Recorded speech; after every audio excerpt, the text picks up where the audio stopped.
Estimados hermanos y amigos, sean nuevamente bienvenidos a una lección más. El día de hoy estaremos comenzando una serie de lecciones, dos para ser más específicos, acerca de lo que he titulado La mayor nobleza. Dos títulos, o más bien dos estudios, dos enseñanzas que obtendremos a partir de lo que se nos dice en Hechos de los Apóstoles, capítulo 17, versículo 11. Pero antes de leer precisamente esta porción del Evangelio, permítanme decirles que cuando hablamos comúnmente de la nobleza, generalmente lo asociamos con aquellas personas que están muy cercanas a la realeza o incluso al poder desde distintos puntos de vista. Sin embargo, cuando nos acercamos a las páginas del Evangelio, es sumamente interesante observar y analizar lo que dentro de las mismas se nos ofrece también como nobleza, se nos muestra también en este sentido. Hay varios ejemplos a través de la palabra del Señor que nos hablan de personajes distintos y muy notables que precisamente estaban relacionados con ello. En Marcos, por ejemplo, en el capítulo 15 y en el verso número 43, la palabra del Señor nos dice lo siguiente. Vino José de Arimatea, miembro prominente del concilio, que también esperaba el reino de Dios y llenándose de valor, entró donde estaba Pilato y le pidió el cuerpo de Jesús. La palabra prominente que observamos en este versículo es la misma que se utiliza en Hechos 17:11 cuando se habla de nobleza. Un poco más adelante en el contexto bíblico, en el libro de los Hechos de los Apóstoles, en el capítulo 3 y en el verso 50, nuevamente vemos esta palabra traducida de una manera distinta. Allí leemos, pero los judíos instigaron a mujeres piadosas y distinguidas. Esta palabra distinguidas que nosotros observamos en el contexto de la Biblia es precisamente la misma que también se traduce como nobleza en Hechos de los Apóstoles 17:11. También más adelante en el libro de los Hechos, en el capítulo 17 y en el verso número 12, se nos habla de otras mujeres, las cuales eran de distinción. Así entonces, cuando hablamos de una persona prominente, de una persona distinguida, de un ser humano noble, como en Hechos 17, capítulo número 11, básicamente se nos está hablando de la misma persona. Y hay varias cualidades sumamente interesantes en relación con el tipo de posición, o más bien con el comportamiento que ellas tienen. Entonces, ¿quién es un noble según la palabra de nuestro Señor? ¿Cómo podemos alcanzar esta nobleza? ¿Acaso podemos lograrlo? Y finalmente, ¿para qué nos sirve el ser nobles desde un contexto espiritual? Estas preguntas son las que estaremos desarrollando en la mañana, en el día de hoy. Soy el escudriñador y les doy la bienvenida a la lección de esta oportunidad.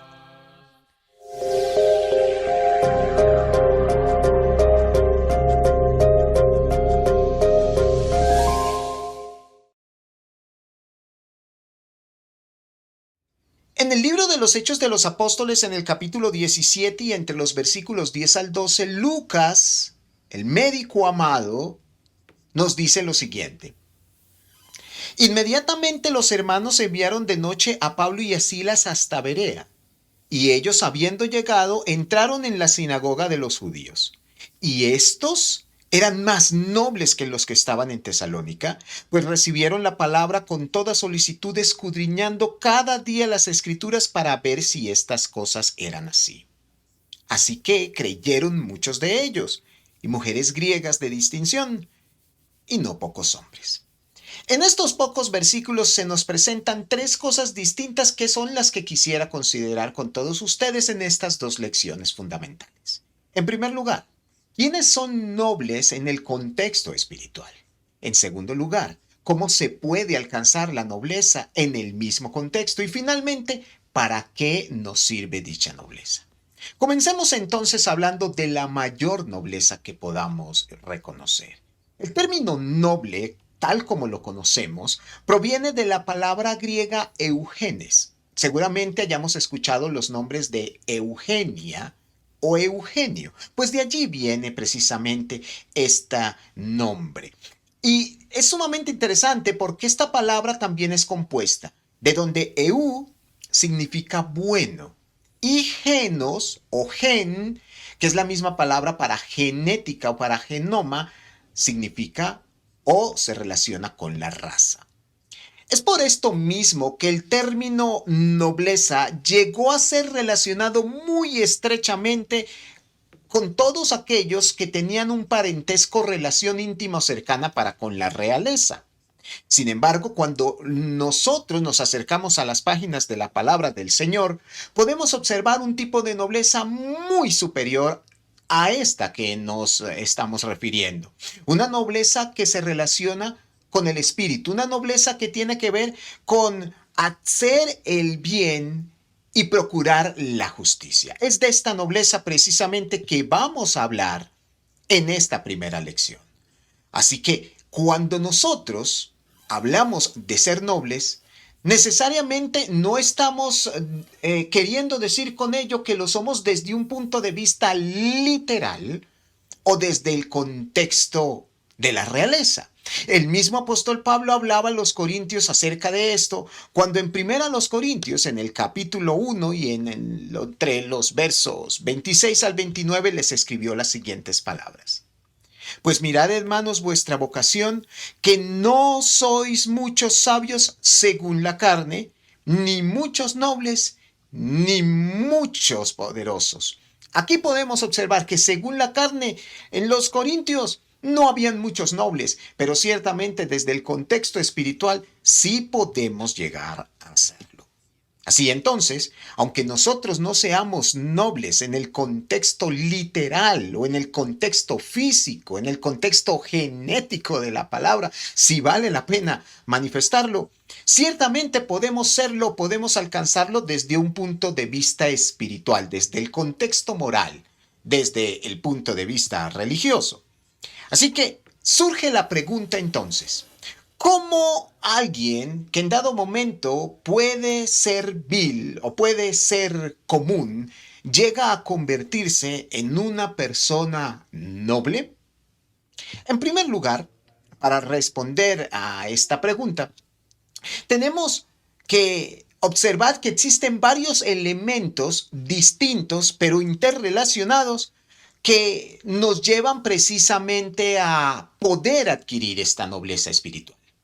Estos elementos están también sumamente asociados con nuestro comportamiento y carácter. En este sentido, los bereanos son un excelente ejemplo para todos nosotros de cómo podemos en dado momento alcanzar aquella nobleza superior, es decir, la nobleza en el contexto espiritual. Si entonces veamos qué hicieron estos bereanos o cómo actuaron ellos para ser llamados por Lucas más nobles.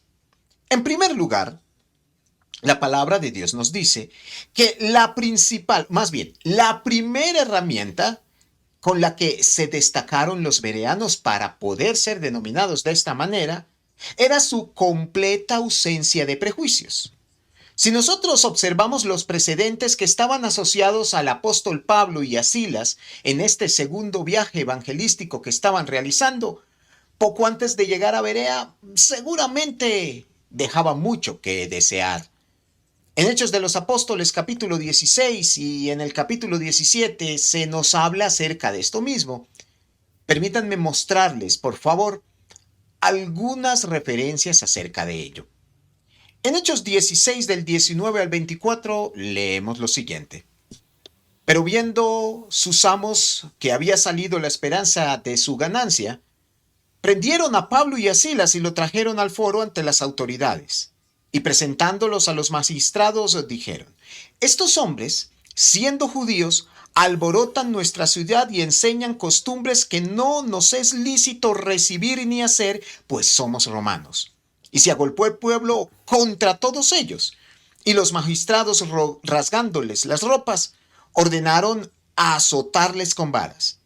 Después de haberles azotado mucho, los echaron en la cárcel, mandando al carcelero que los guardase con seguridad, el cual, recibido este mandato, los metió en el calabozo de más adentro y les aseguró los pies en el cepo.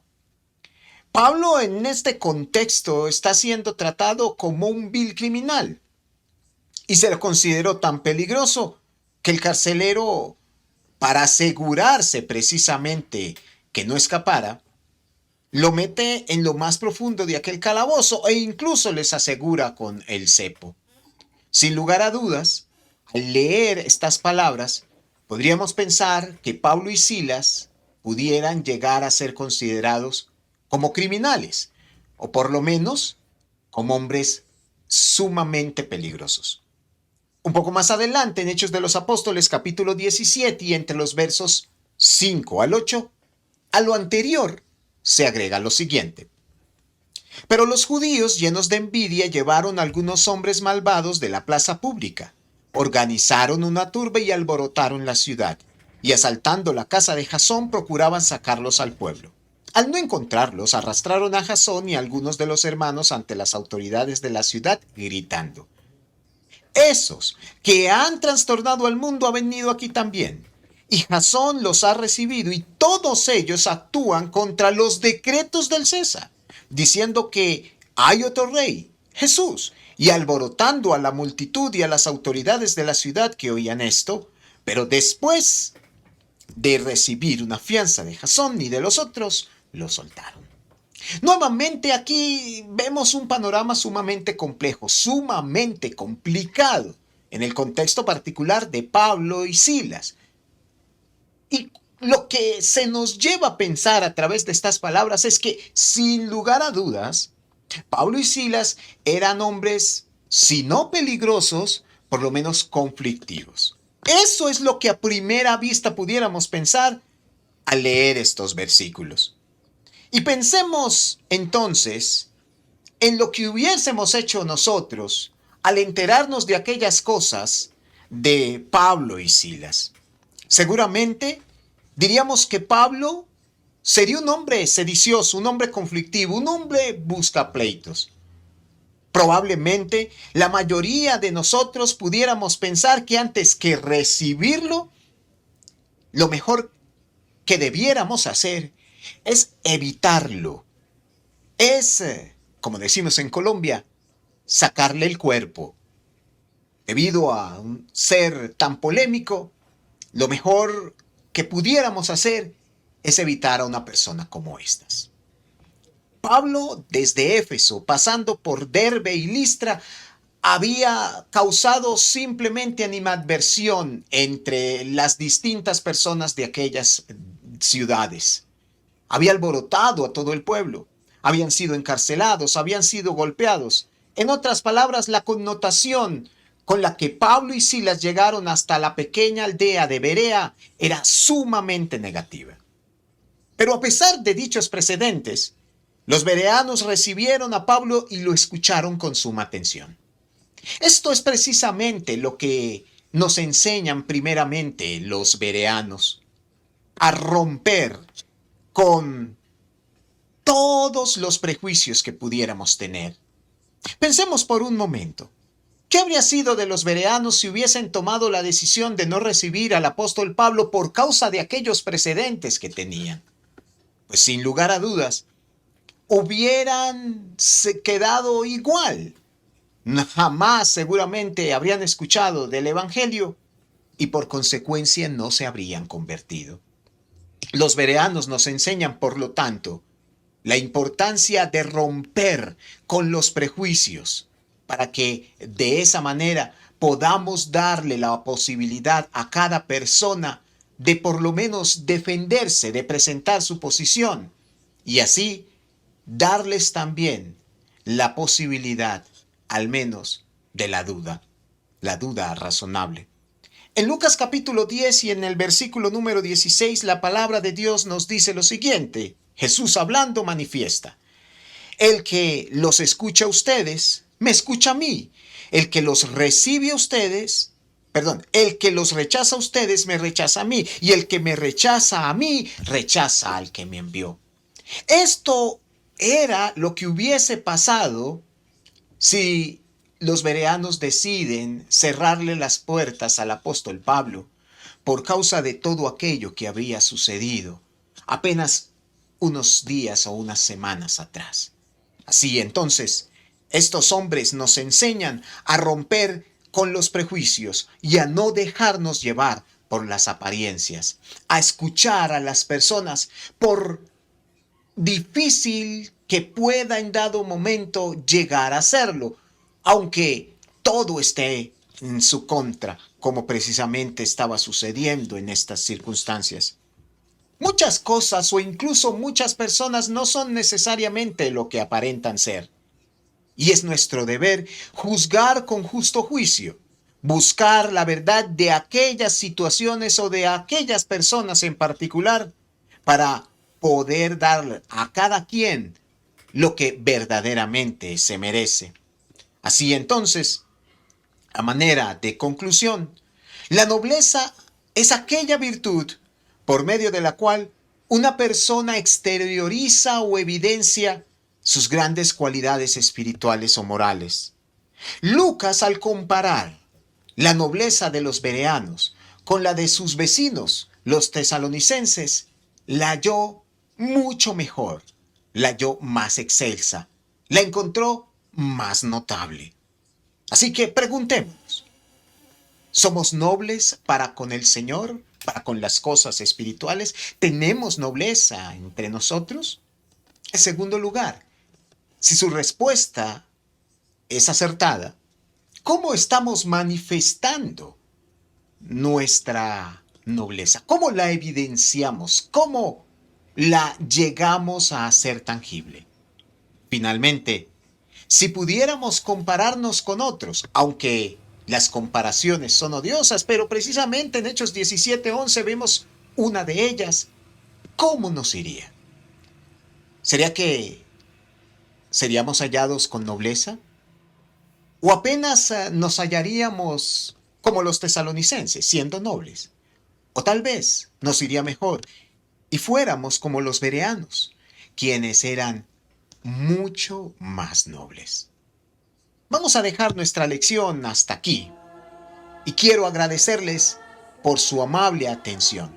Desde ya, los invito para que me acompañen en la próxima lección en la cual estaremos concluyendo precisamente este tema. Soy el escudriñador y les deseo ricas bendiciones en Cristo Jesús. Hasta pronto, mis hermanos y amigos.